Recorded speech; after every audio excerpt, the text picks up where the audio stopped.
Bonjour à toutes et à tous, bienvenue dans ce nouveau podcast, le podcast de l'IMO 2024. En cette nouvelle année, je tiens à exprimer ma profonde gratitude pour votre soutien.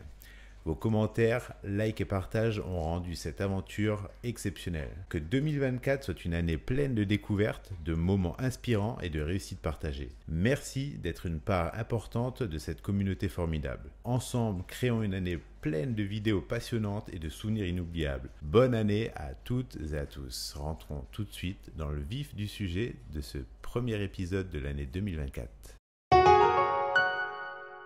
Pour ce premier épisode de l'année, nous allons parler du DPE et de ce qui pourrait changer en 2024. Déjà modifié en 2023, le DPE ne fait toujours pas l'unanimité auprès des professionnels de l'immobilier.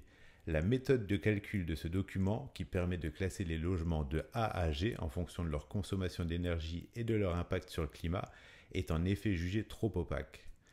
Alors qu'une étude de l'Institut Sapien publiée le 30 novembre dernier a pointé dernièrement les lacunes du DPE, le Conseil national de l'habitat a demandé au gouvernement d'apporter rapidement des correctifs à un système dont la fiabilité est jugée relativement faible. Il faut dire que le temps presse puisque les propriétaires de logements dans la classe de performance énergétique G, soit la plus mauvaise, ne pourront plus signer ou renouveler un bail avec un locataire à partir du 1er janvier 2025. Plus de 670 000 biens sont concernés.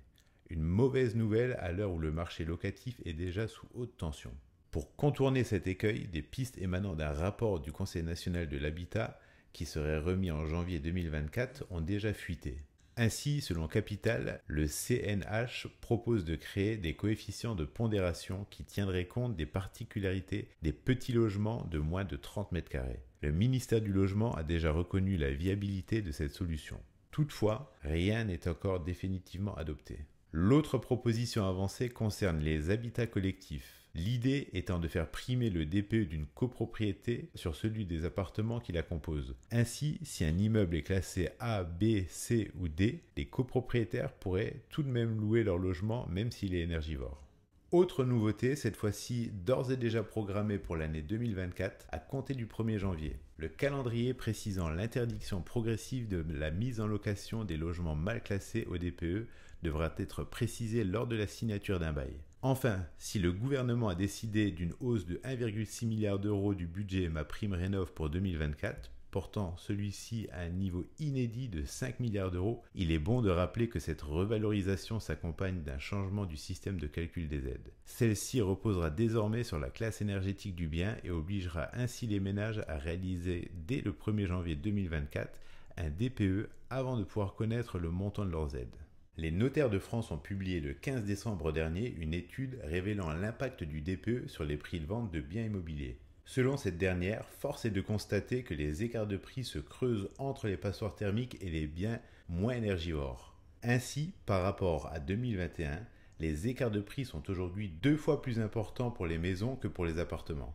Il existe ainsi désormais en moyenne jusqu'à 22% d'écart de prix en Aquitaine contre 19% en 2021 entre les maisons considérées comme des passoires thermiques et des maisons avec un DPE D. L'écart atteint 21% dans le Grand Est contre 14% en 2021, 19% en Bourgogne-Franche-Comté ou dans les Hauts-de-France contre 12% en 2021, mais seulement 12% en PACA. En Île-de-France, en raison du manque d'offres de maisons anciennes, la décote n'est que de 5% en petite couronne et 7% en grande couronne.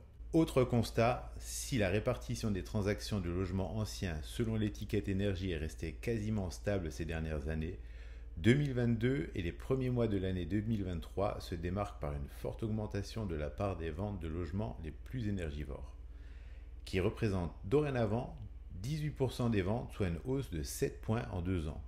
Le calendrier imposé par la loi climat et résilience devenant de plus en plus strict. De nombreux propriétaires préfèrent ainsi se débarrasser de leur passoire énergétique tant qu'ils peuvent avant que les prix ne baissent encore plus.